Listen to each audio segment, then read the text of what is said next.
Kita bersyukur hari ini boleh kita beribadah kembali, satu berkat Tuhan yang luar biasa. Ya, kita langsung saja melihat firman Tuhan. Nah, ini saya berikan judul, What Can I Do? Apa yang dapat aku lakukan? Apa yang dapat kita lakukan? Ya saudaraku, kalau kita melihat ini seri keempat dari 5 question of life, 5 pertanyaan tentang kehidupan. Kalau saudara melihat bumi ini tempat kita tinggal. Nah, apa yang dapat kita lakukan? Kalau saudara-saudara tahu kehidupanmu, engkau besar dari kecil, engkau sampai besar seperti ini.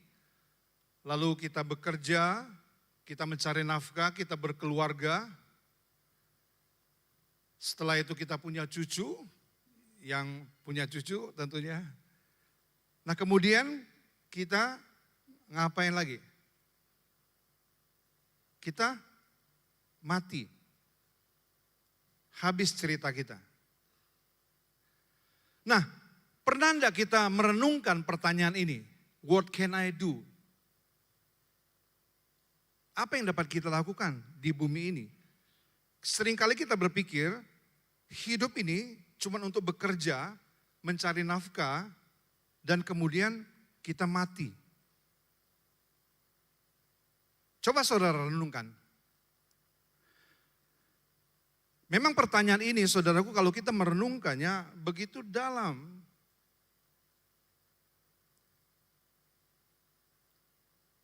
What can I do? Nah, mari kita melihat 5 question of life yang saya sudah pernah sampaikan. Ya, 5 pertanyaan tentang kehidupan untuk kita menemukan maksud dan tujuan Tuhan tentang hidup kita. Kita menemukan keberartian diri kita. Kenapa kita ada di bumi ini? Kenapa kita ada di sini? Siapakah aku? Pertamanya. Siapa kita? Kita Indonesia. Siapa kita? Apakah kita benar dari keturunan monyet seperti teori Darwin? Amin. Dari mana kita berasal? Apakah itu bicara tentang kota kelahiran kita? Atau di tempat ini kita merantau, lalu kita ditanya, kamu berasal dari mana? Nah, Yesus pun tidak pernah dia mengakui bahwa dia adalah orang Yahudi. Dia katakan, aku bukan dari sini. Aku dari atas. Lalu inilah purpose kita. Ya. Untuk apa kita di bumi ini? Untuk apa kita di sini? Pertanyaan yang ketiga, untuk apa kita ada di sini? Keberadaan saudara untuk apa? Kepentinganmu untuk apa ada di bumi ini? Apakah cuma untuk hidup, makan, tidur, mati?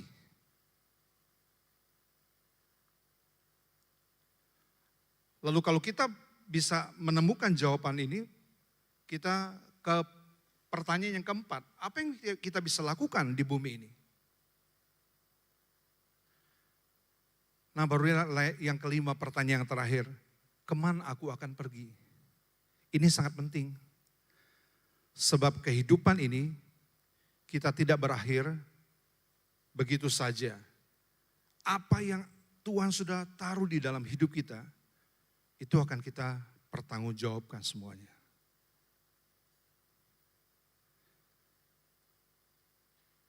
Apalagi kalau saudara sudah umur ya, sudah berumur, sudah 50, 60, 70, 80.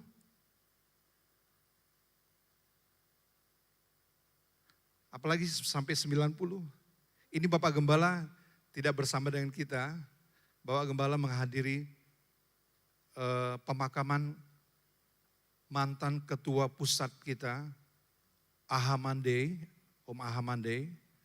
Dia umurnya 90.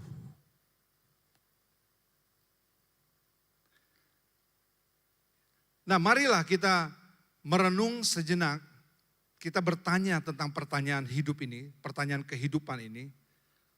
Ya, dengan pertanyaan yang keempat ini, apa yang bisa aku lakukan di bumi ini?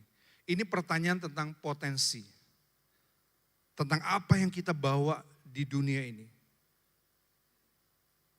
Apa yang Tuhan sudah taruh buat kita. Ya. Nah, Tuhan memberikan potensi kepada manusia. Tuhan memberikan kemampuan kepada manusia. Setiap manusia diberi kemampuan. Tuhan memberi kesanggupan kepada setiap kita. Kepada orang-orang yang hidup di bumi ini, kekuatan, kapasitas, kemampuan, dan kesanggupan. Ya, untuk menanggung segala sesuatu. Setiap manusia diberikan. Kita tahu bahwa Tuhan kita itu penuh dengan potensi. Ya. Tuhan pencipta, Dia omnipoten, maha kuasa. Artinya Dia maha potensi luar biasa. Dia ciptakan segala sesuatu. Langit dan bumi serta segala isinya. Itu potensi semua. Di dalamnya terkandung potensi. Apalagi ketika diciptakan manusia, Dia tidak hanya berfirman, tetapi Dia turun tangan membentuk manusia itu. Mengerjakan dengan tangannya sendiri. Apalagi kita orang yang percaya. Ya, kita punya, perhatikan, kita pasti punya potensi semua kita. Tidak ada yang Tuhan ciptakan tidak memiliki potensi di dalam diri kita, manusia.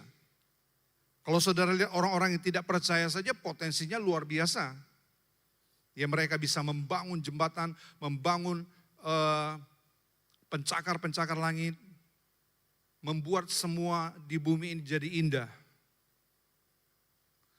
Apalagi kita orang percaya. Lalu bedanya dengan kita apa? Tuhan sama memberikan potensi kepada seluruh manusia. Tetapi bersyukur kepada kita juga Tuhan berikan potensi itu. Nah, inilah kita lihat bedanya. Mereka kerja keras, kita juga kerja keras. Mereka bekerja, kita juga bekerja. Kita bukan berarti kita anak-anak Tuhan, kita santai-santai. Ya, kita punya tanggung jawab bagaimana potensi yang Allah sudah berikan ke dalam hidup kita. Kita mesti mengembangkannya, memberikan manfaat. Nah, cuman inilah yang membedakan antara orang percaya dengan orang yang tidak percaya. Ya, kita baca di dalam Filipi pasal 4 ayat 13, khususnya kepada kita orang yang percaya. Filipi 4 ayat 13 saya baca, segala perkara, ya segala perkara dapat kutanggung di dalam Dia yang memberi kekuatan kepadaku. Segala perkara, ini bicara soal segala hal yang terjadi di dalam hidup ini. Dapat kita menanggungnya. Ini bedanya dengan orang-orang yang tidak percaya. Ya. Orang-orang yang tidak percaya mungkin kalau dia menghadapi, dia sukses, bisa sukses. Tetapi dia tidak kuat, dia menghadapi ujian, pencobaan, bahkan hinaan terhadap dirinya. Dia rentan sekali mereka mengakhiri kehidupan mereka, mengakhiri dengan berkata tidak mampu, aku tidak kuat.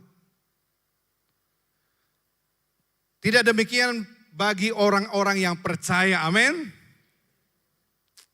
Haleluya. Saudara punya potensi. Paulus katakan dia punya kemampuan untuk menanggung segala sesuatu. Dia punya potensi untuk cakap menanggung segala sesuatu. Nah inilah di dalam Kristus Yesus yang melakukannya untuk dirinya. Ya di dalam Tuhan Yesus yang memberi kekuatan terus kepadaku, memberi, memompa. Kalau bahasa aslinya memompa kekuatan. Dikala dia tidak sanggup lagi, wow, Tuhan datang. Dia kasih kesanggupan, dia kasih ini potensi untuk dia dapat cakap menanggung segala perkara. Nah, kalau kita membaca 1 Korintus 10 ayat 13, 1 Korintus 10 ayat 13.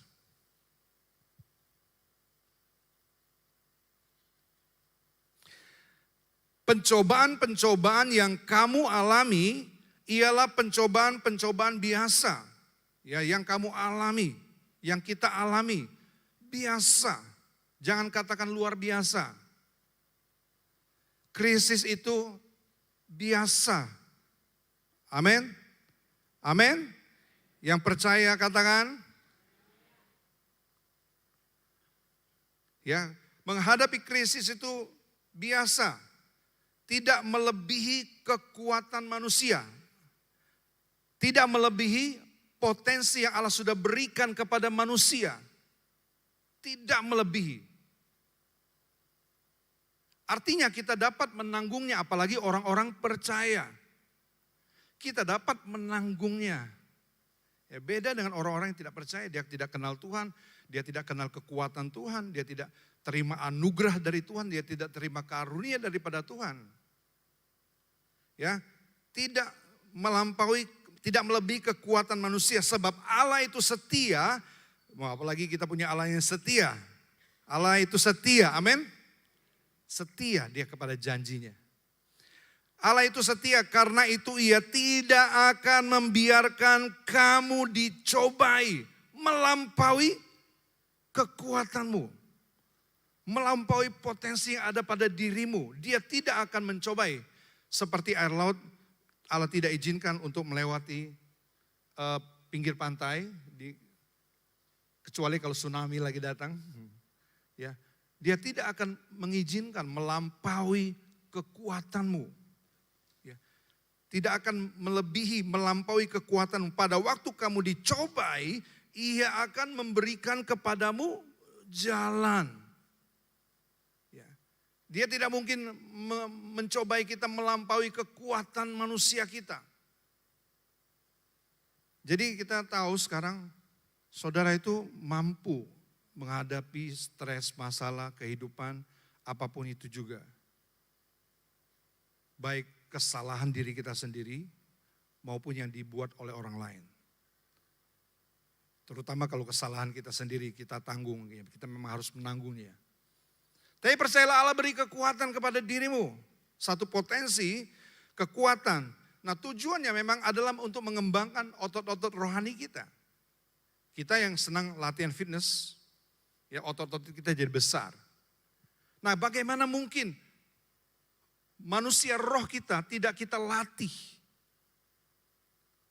Cara melatih manusia roh kita tidak lain tidak bukan Allah sering datang dengan ujian-ujian untuk menguji roh kita, manusia roh kita supaya bertambah kuat.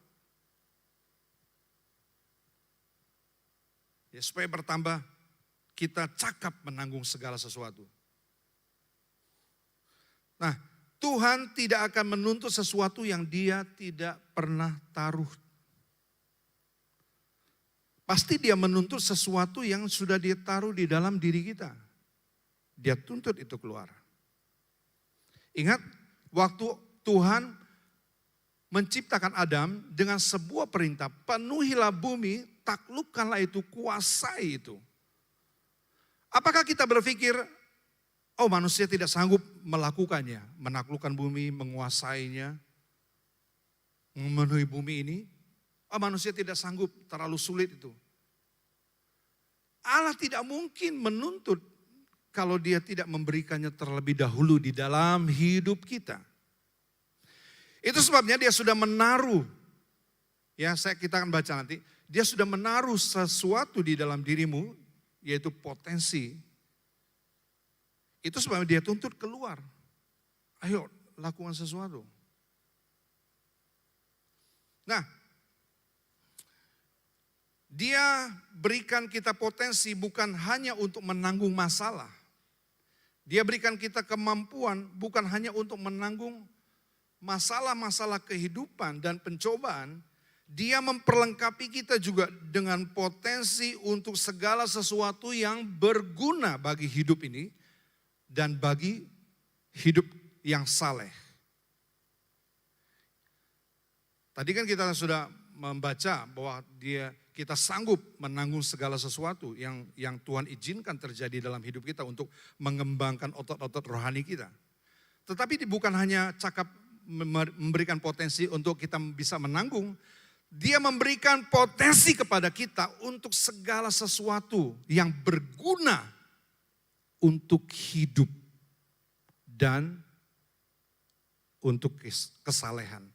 Mari kita baca di dalam 2 Petrus pasal yang pertama yang ketiga. 2 Petrus 1 ayat yang ketiga. Karena kuasa ilahinya. Ya, perhatikan, karena kuasa ilahinya. Apa dikatakan? Apa? Apa saudara? Telah. Saudara mengerti kata telah? Telah itu sudah terjadi. Karena kuasa ilahinya telah menganugerahkan kepada kita segala sesuatu yang berguna untuk hidup yang saleh oleh pengenalan kita akan Dia yang telah memanggil kita oleh kuasanya yang mulia dan ajaib. Nah, ini terjemahan dari terjemahan lain, versi mudah dibaca. Ya, kalau kita melihat di bahasa Inggris juga sangat-sangat jelas, saudaraku, ada 2 kata. Segala sesuatu yang berguna untuk kita bisa hidup berguna. Dia sudah kuasa ilahinya telah menganugerahkan kepada kita. Ya, sekali lagi, telah dianugerahkan kepada kita. Diberikan cuma-cuma. Memang kita lahir sebagai orang bodoh, ya. Tapi kalau sampai sebesar ini kita masih bodoh, itu pilihan kita. Kita memang lahir, kita bergantung kepada orang lain. Tapi sebesar ini sudah seusia saudara, tentunya saudara melakukan banyak hal selama hidup. Itu sebabnya kemampuanmu semakin berkembang. Bahkan untuk hidup yang saleh sekalipun, ya Tuhan telah menganugerahkan, Dia sudah taruh di dalam diri kita. Kemampuan, potensi itu. Nah, sekarang kita tinggal mengembangkannya. Ya, kalau saudara sudah tahu di dalam dirimu ada potensi-potensi luar biasa, Tuhan itu maha omnipoten. Cuman masalahnya kita bertanya, coba untuk apa Dia berikan potensi itu kepada kita? Untuk apa Dia berikan kemampuan, kesanggupan, kecakapan itu? Baik untuk menanggung segala sesuatu, baik untuk kehidupan ini, berguna, segala sesuatu yang berguna untuk kita hidup, dan untuk hidup dalam kesalehan, Dia sudah berikan kepada kita. Nah, untuk apa? Tuhan tidak pernah menghadirkan kita di sini, di bumi ini, tanpa menaruh, ini dengar, panggilannya di dalam hidup kita. Tuhan tidak pernah menaruh kita di sini, di bumi ini, tanpa Dia menaruh panggilannya di dalam diri kita masing-masing. Wah, diri kita masing-masing ada panggilan. Jangan pernah lupa ada panggilan ilahi dalam diri kita. Bukan hanya untuk saudara sekedar hidup, cari uang, makan, tidur, punya anak, lalu mati. Wah, itu rendah sekali. Kalau kita punya tujuan, kita tidak menemukan panggilan hidup kita, kalau kasihan sekali. Maaf, kita sama seperti guguk.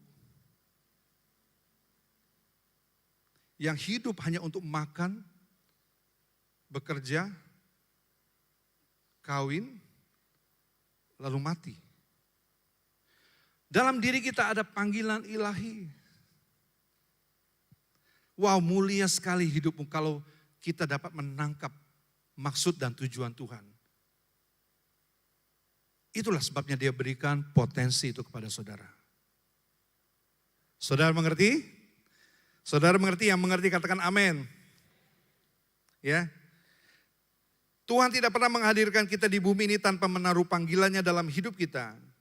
Kita perlu menyadari panggilan ilahi dalam bentuk ini. Impian, apa impian kita? Menjadi seorang yang berguna, bermanfaat bagi dunia, bagi negara, bagi kota, bagi komunitas, bagi keluarga, dan untuk kemuliaan Tuhan. Itu panggilan kita. Berguna bagi orang lain.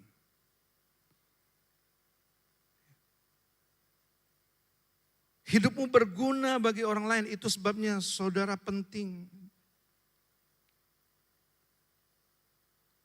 Hidup itu bukan soal diri ini. Kita tahu kalau tahap kehidupan ada dependent, independent, interdependent. Apakah itu? Dependent itu bergantung, hidup kita bergantung. Waktu kita kecil, kita bergantung pada orang lain. Kita bergantung pada orang tua kita bisa mati kalau kita tidak bergantung kepada orang tua kita dibesarkan. Nah waktu kita sudah besar, kita independen, kita mulai mandiri.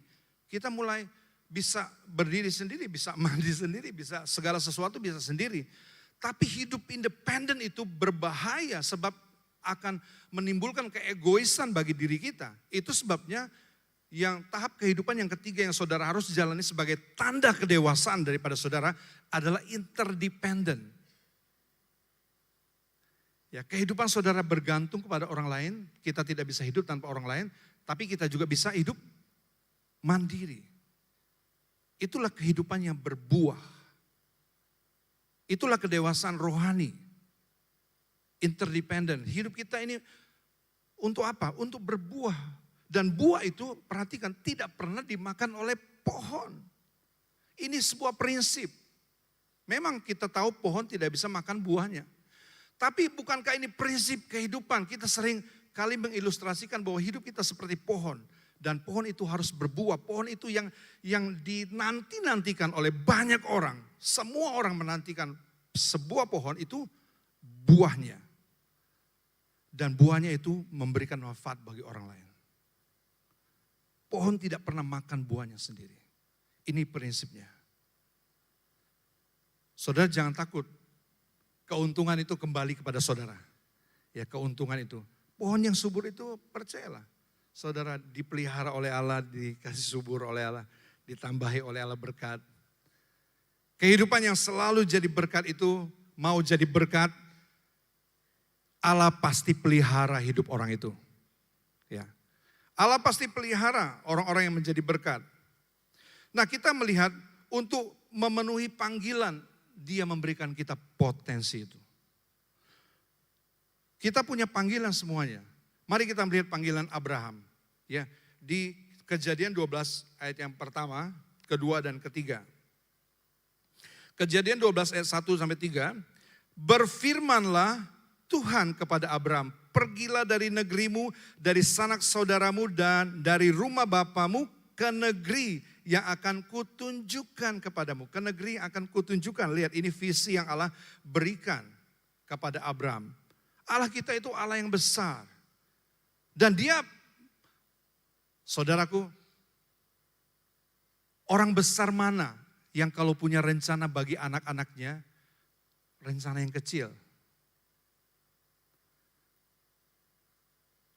Ya, saya aja walaupun tidak bisa kuliahkan anak ke luar negeri, tapi punya impian yang besar kepada anak-anak saya. Saya usahakan untuk mereka bisa kuliah semua.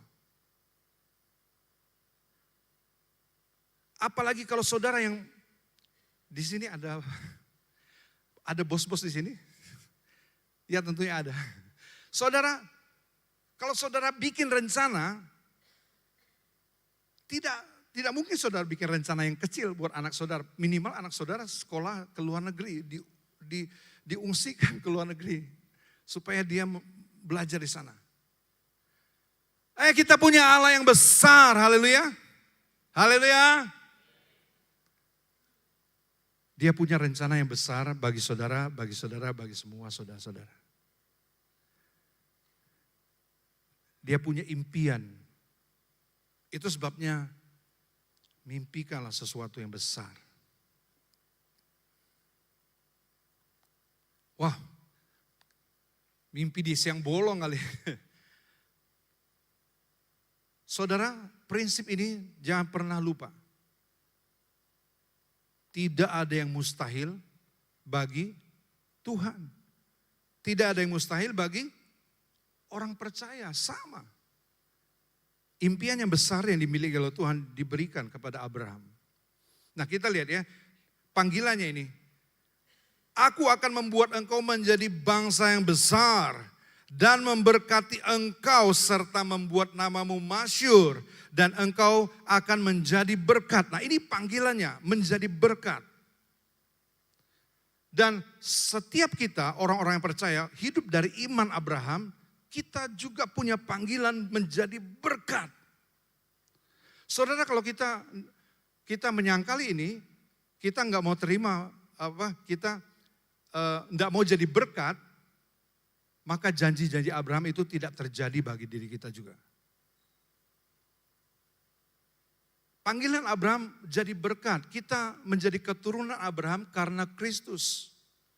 Kita pun wajib menjadi berkat. Kalau Abraham ini dia menjadi, aku akan memberkati engkau, membuat namamu masyhur. Aku akan memberkati, ayat 3, aku akan memberkati orang-orang yang memberkati engkau dan mengutuk orang-orang yang mengutuk engkau, dan olehmu seluruh kaum di muka bumi ini apa? Akan mendapat berkat. Haleluya. Haleluya. Inilah panggilan Abraham menjadi berkat. Ini juga adalah panggilan kita orang percaya untuk menjadi berkat. Menjadi berkat itu menjadi apa? Kebaikan bagi orang lain, menjadi keuntungan bagi orang lain. Membuat orang lain itu beruntung. Nah pastilah saudaraku, saudara yang lebih beruntung karena saudara bisa memberkati orang lain. Amin. Siapa yang ingin menjadi berkat? Angkat tangan saudara. Haleluya, dalam nama Yesus, terimalah berkat Abraham menjadi besar. Ya. Nah ini panggilan Abraham, yaitu engkau akan menjadi berkat. Lalu Tuhan tidak hanya memberikan berkat, dia berikan potensi untuk jadi berkat. Dia berikan potensi kepada Abraham, aku akan membuat engkau menjadi bangsa yang besar. Walaupun pada saat itu Abraham belum punya anak, belum jadi bangsa yang besar, tapi di dalam diri Abraham sudah mengandung janji Tuhan. Mengandung satu potensi menjadi bangsa yang besar. Memang belum terjadi seperti impian-impian manusia tahun 70, 80. Ya, bagaimana bisa berkomunikasi dengan orang lewat suara kan sudah biasa, lihat wajahnya. Tapi sekarang sudah menjadi kenyataan. Yang dulu tidak mungkin terjadi, sekarang ini terjadi. Impian bagi banyak orang dulu pergi ke angkasa. Hari-hari ini SpaceX ya sudah mengundang wisatawan yang mau ke ruang angkasa. Dulu itu menjadi impian, sekarang menjadi kenyataan. Kita lihat apa yang sedang terjadi. Ya Allah sedang mengerjakan percepatan, nanti kita belajar ini percepatan ini. Supaya kita rohani kita juga mengalami percepatan. Wah, kalau kita mau sempurna, aduh banyak yang kekurangan-kekurangan kita untuk bisa mencapai apa yang Allah inginkan. Nah, kita lihat sekarang panggilannya Gideon.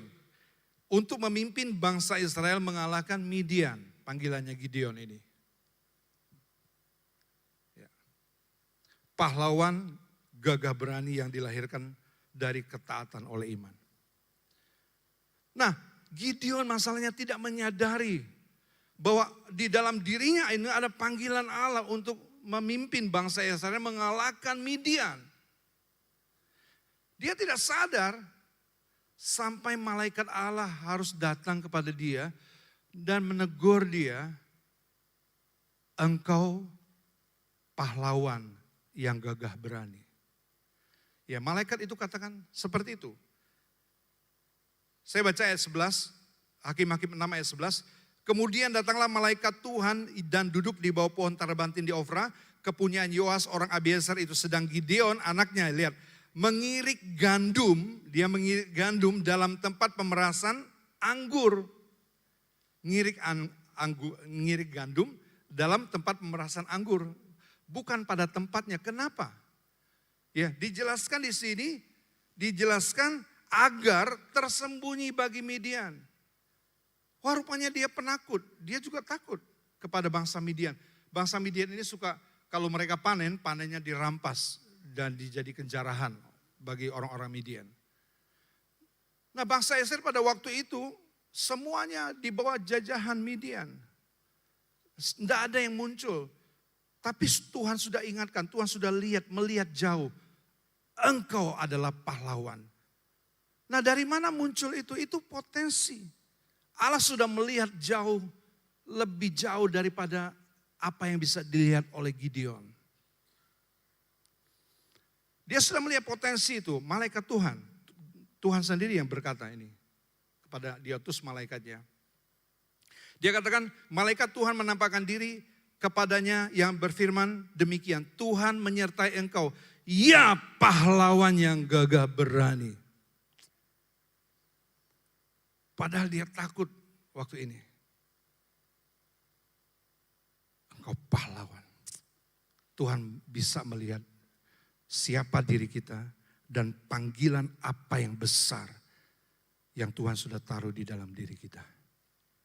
Di dalam dirimu, di dalam dirimu, di dalam dirimu dan setiap kita. Ada panggilan ilahi. Bukan untuk sekedar hidup, makan, tidur, hidup, makan, tidur.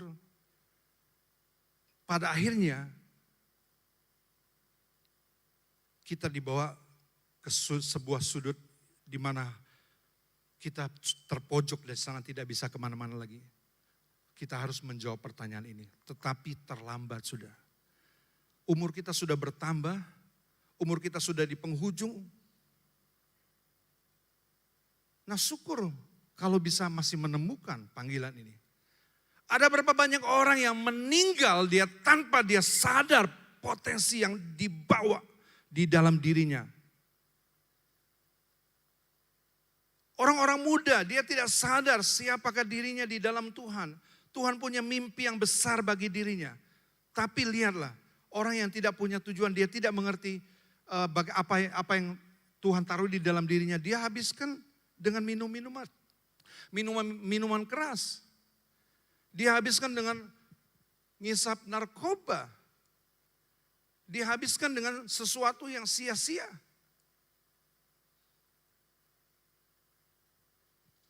Itu sebabnya saya mencoba untuk menyadarkan kita. Di dalam hidup kita sekali lagi ada panggilan ilahi. Panggilan menjadi berkat. Berkat yang besar.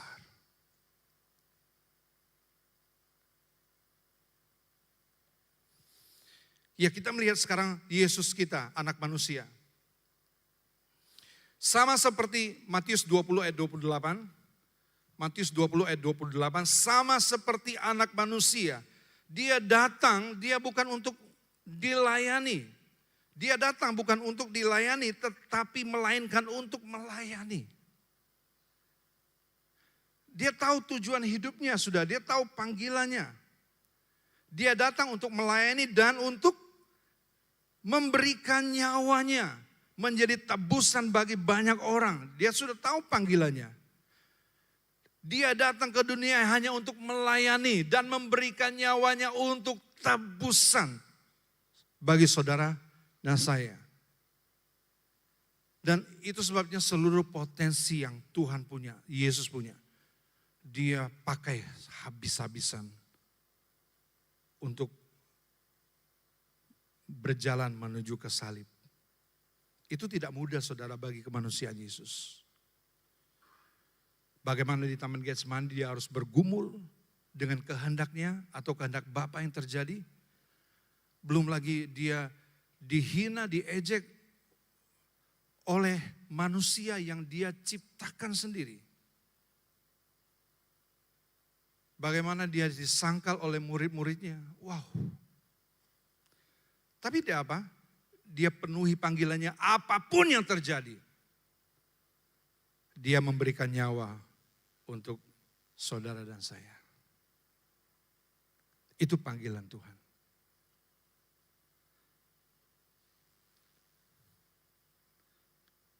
Kita lihat panggilan Paulus, coba.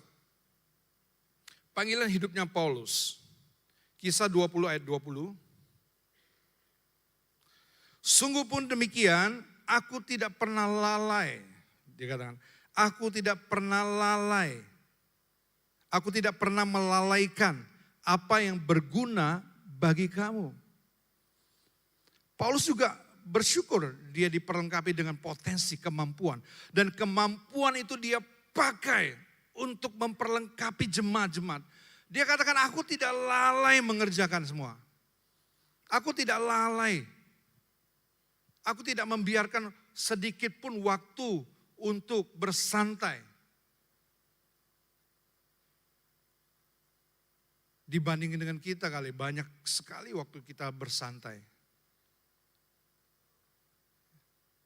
Ya, anak-anak muda yang suka main game, santai terus santai.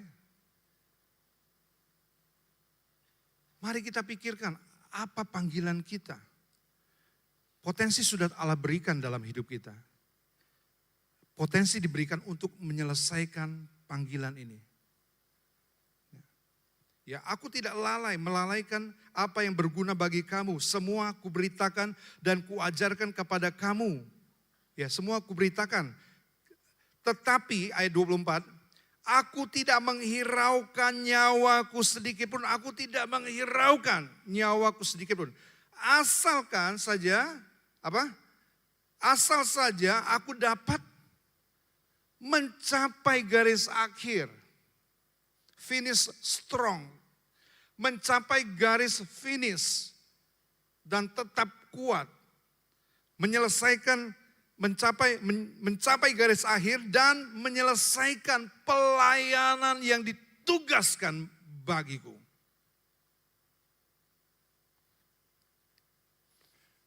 Kita semua ini punya potensi untuk melayani Tuhan. Layanilah Tuhan, saudaraku. Kami di sini hanya terbatas kalau kita masalah mimbar kita terbatas orang-orangnya. Tapi pelayanan yang saudara bisa kerjakan di bagian-bagian hidupmu banyak sekali. Dan kerjakanlah itu saudaraku untuk keuntungan orang lain.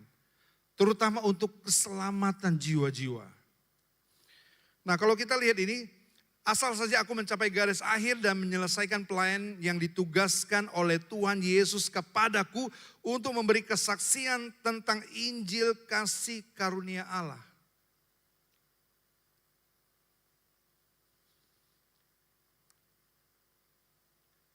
Nah, Tuhan juga memberikan potensi kepada Paulus.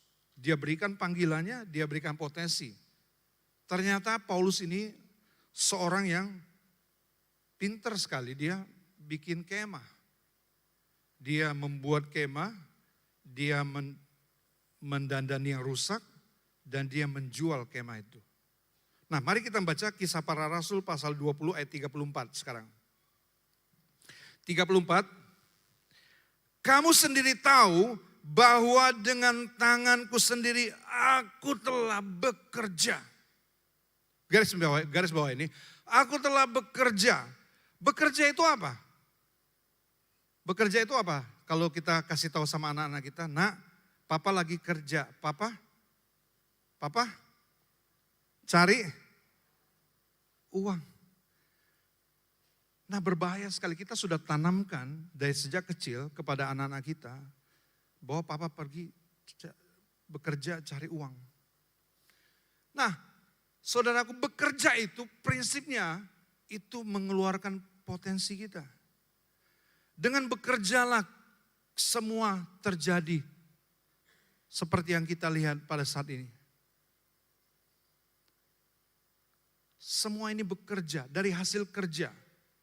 Kita menemukan potensi-potensi kita dari kita kerja. Jadi apa yang dipercayakan kepada kita, kerjakanlah. Bukan sekedar untuk gaji. Kerjalah dengan sebaik-baik mungkin.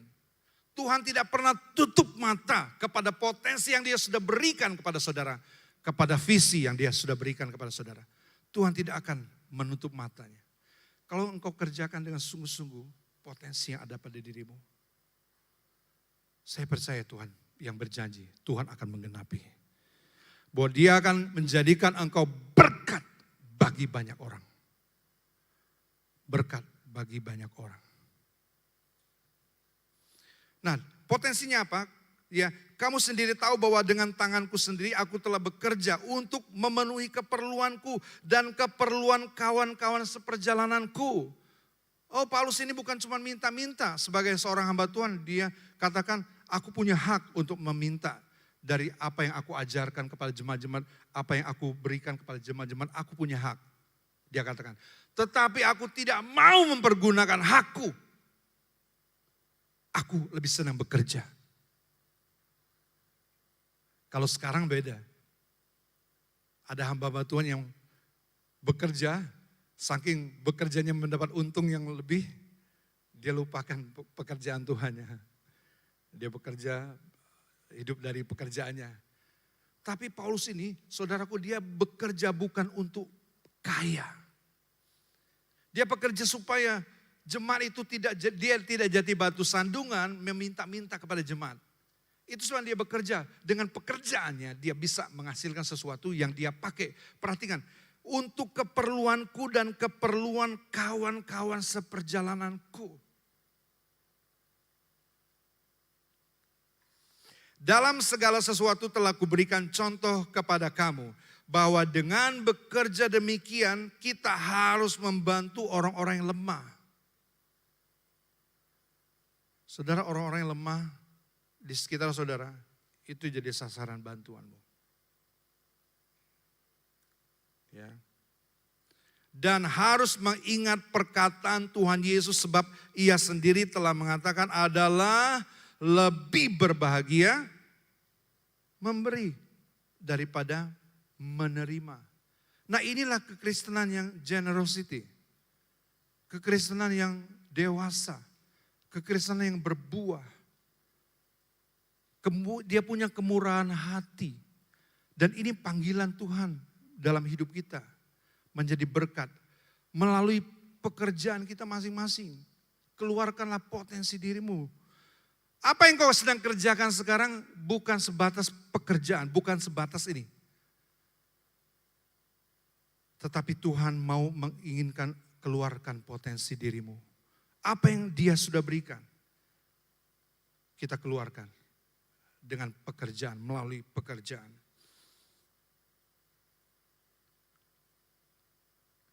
Potensi kalau tidak dipergunakan, kita akan berhutang. Pada pertanyaan kelima nanti kita menuju kemana, kita akan kemana. Ini adalah pertanyaan final. Sadar atau tidak sadar, saudara akan dibawa menghadap ke tahta ilahi. Dia yang sudah memberikan potensi itu kepada saudara. Dia sudah memberikan potensi itu kepada kita. Kalau sampai kita tidak pakai, itu suatu tragedi memang terjadi adalah orang-orang yang mati dengan potensi yang belum dimanfaatkan. Tragis. Sementara kita hidup seperti ini, kita nggak tahu potensi kita buat apa. Kita nggak tahu tujuan hidup kita buat apa. Kita sia-siakan hidup kita. Nanti pada pertanyaan kelima saudara akan dibawa di pojok, kita tidak bisa lari kemana lagi. Di penghujung hidup kita. Apa yang sudah engkau lakukan buat aku? Apa yang engkau sudah lakukan buat potensimu? Dan kita juga berhutang kepada generasi yang akan datang. Gedung ini adalah warisan budaya dari orang-orang yang punya potensi membangun ini. Mereka berhasil mewariskan sesuatu untuk kita. Kita bisa pakai berteduh di bawah gedung ini. Kita juga berhutang kepada generasi yang akan datang. Kalau sampai potensi yang terbaik itu mati di dalam dirimu, tidak engkau manfaatkan, tidak engkau keluarkan, tidak berguna apa-apa untuk orang lain.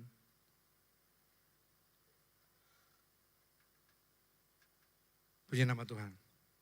Amin.